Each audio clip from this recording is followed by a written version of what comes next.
La respiración celular es una vía catabólica donde se consume oxígeno como reactivo junto con el combustible orgánico, donde sucede varias reacciones químicas, donde se transfiere uno o más electrones. A estas reacciones se les conoce como reacciones redox, donde el que pierde electrones es el oxidante y el que gana es el de reducción.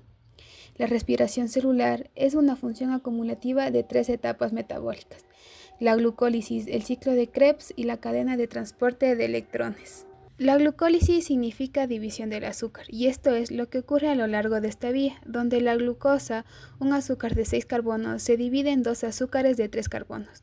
Estos azúcares más pequeños luego se oxidan y los átomos remanentes se ordenan para formar la molécula del piruvato. La vía de la glucólisis se compone de 10 pasos, en el cual se van a dividir en dos fases. Durante la fase de inversión, es decir, el paso de la glucosa a dos moléculas de gliceraldehido 3-fosfato, es la fase en la cual estas 5 reacciones la célula gasta ATP. Esta inversión se reintegra como dividendos durante la fase de compensación, es decir, desde 1,3-bifosfoglicerato hasta piruvato, donde aquí se produce ATP mediante la fosforilación a nivel de sustrato, y el NAD+ se reduce a NADH mediante los electrones liberados de la oxidación de los alimentos. Aquí se produce por cada molécula de glucosa 2 ATP más 2 NADH. Al entrar a la mitocondria por medio del transporte activo antes de entrar al ciclo de Krebs, sucede un paso intermedio, donde se va a liberar por primera vez dióxido de carbono y se va a formar acetilcoenzima A, gracias a la coenzima A que se une al acetato por un enlace inestable. Y ahora acetilcoenzima A está preparado para entrar al ciclo de Krebs.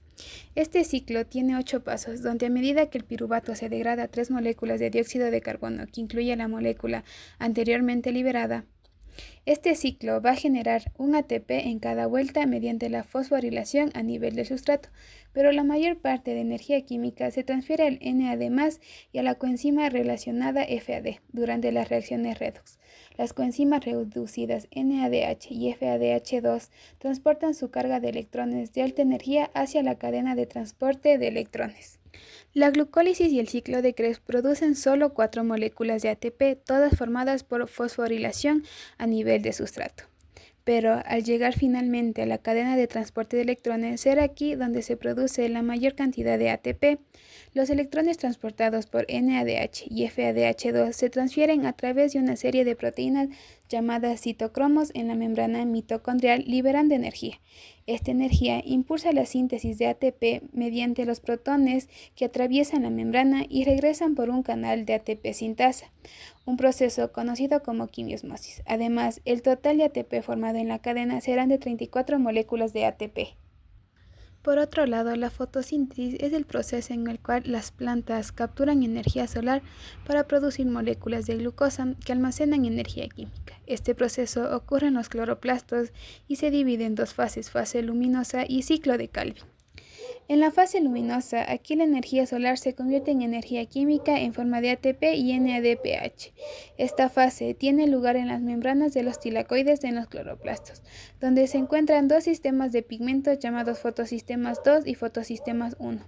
En el flujo no cíclico de electrones, los electrones pasan del fotosistema 2 al fotosistema 1 y finalmente se transfieren al NADP+, formando NADPH. También genera ATP. En el flujo cíclico, los electrones retornan al fotosistema 1 generando solo ATP sin producir NADPH. Aunque se produce energía en esta fase, no se sintetiza azúcar. El ciclo de Calvin comienza con la incorporación de dióxido de carbono del aire en las moléculas orgánicas que ya están presentes en los cloroplastos. Esta incorporación inicial del carbono en compuestos orgánicos se conoce como fijación del carbono. Luego, el ciclo de Calvin reduce el carbono fijado a los hidratos de carbono por la adición de electrones. El poder reductor procede del NADPH, el cual adquiere electrones con energía en las reacciones de la fase luminosa. Para convertir el dióxido de carbono en hidratos de carbono, el ciclo de Calvin también requiere energía química en forma de ATP, que también es generado por las reacciones de la fase luminosa. Por tanto, el ciclo de Calvin es el que elabora azúcar, pero solo puede efectuarlo con ayuda del NADPH y el ATP, producidos por las reacciones de la fase luminosa. Los pasos metabólicos del ciclo de Calvin a veces se denominan reacciones oscuras o reacciones independientes de la luz. La fotosíntesis y la respiración celular son procesos biológicos fundamentales y complementarios que mantienen el equilibrio de energía y gases en los ecosistemas. Estos procesos están estrechamente interconectados, especialmente en las plantas, donde la fotosíntesis produce los compuestos que luego serán utilizados en la respiración celular para generar energía utilizable.